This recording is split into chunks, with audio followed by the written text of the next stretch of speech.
Ես ուրախությամբ տենց մի քիչ զարմացա, որ այդում եկեղեցին ոչ միայն կողմ արտահայտվեց այս փոփոխությանը, այլև ընդհակառակը մի բան էլ ավելի խիստ բան է առաջարկում, ասում է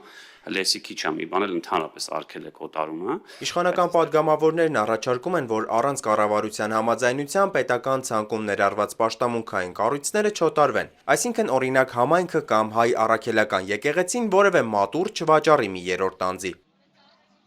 Մենք չունենք փաստը, որ երբևէ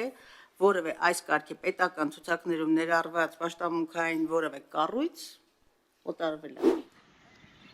Մայրաթոռում կարծում են, որ իշխանություններն արհեստական տպավորություն են ստեղծում, թե եկեղեցին ինչ-որ բան է վաճառում։ Օրենսդիրն ասում է, որ պետական ցանկերում ներառված պաշտամունքային կառույցների օտարումը միայն կառավարության համաձայնությամբ պիտի լինի։ Եկեղեցին ասում է, որ օտարումը ընդհանրապես պետք է արգելվի։ Ազգային ժողովի ոլորտային հանձնաժողովում քննարկումից հետո նախագիծը ընդունվեց երկրորդ ընթերցմամբ։ Այն դեռ պետք է քննարկվի լիագումար նիստում։